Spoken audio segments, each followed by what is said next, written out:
English speakers, there is an hybrid attention for us to be conscious of the way we actually make use of our words in our day-to-day interaction with people.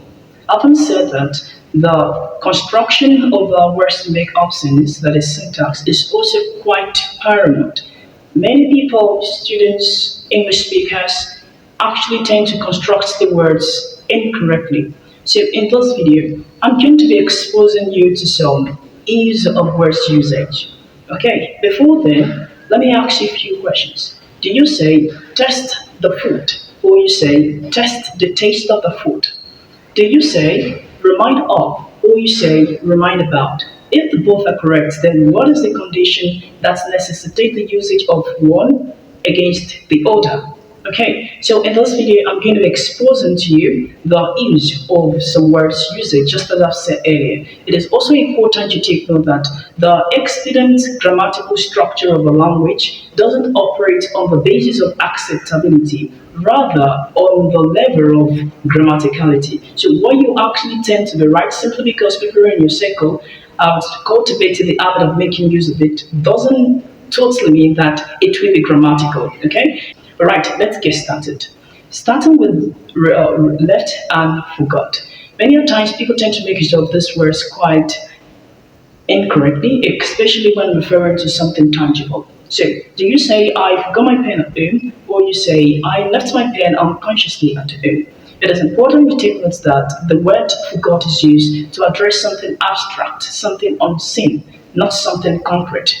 Why the word left is used when when you unconsciously leave behind something.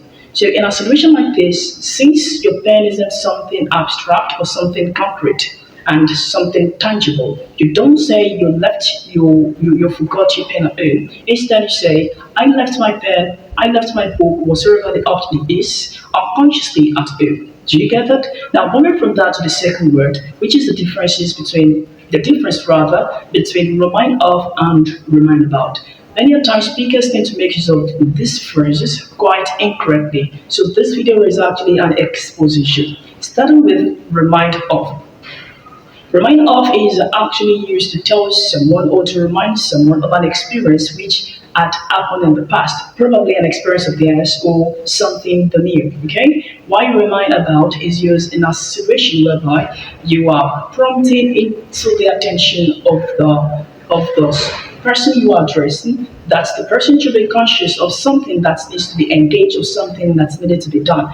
In other words, remind of is actually used to address something that is typically in the past, while remind about is used to address something that is futuristic. It is used to address something that is needed to be done and a process that's needed to be engaged. Do you get it now? So let me use some sentence structures in order to back up this claim. Starting with remind of. She doesn't like to be reminded of the past. You don't say she doesn't like to be reminded about the past. Do you get it? Simply because a past is a past. It's something, is an action that has happened in the past. Do you get it right? The second sentence structure is, Charles, do not forget to remind your parents about the payment of your school fee. Let's move to the last word into this, the last point into this video, and that actually comprises of the usage of test, food, and the right word. Many times speakers can say, oh, you need to test this food. Okay, it is important to take note that as long as you can actually set food on trial or set an examination before a food. Therefore, it is practically incorrect for you to say, oh, I want to go and test food. No, it's incorrect. Instead, you say, test the taste of the food. Do you get that? Alright, so those are the points of differentiation that we'll be working into this video. In case you enjoyed the video, just do well to subscribe to my channel, like, and also share to your friends as well. Thank you. Second,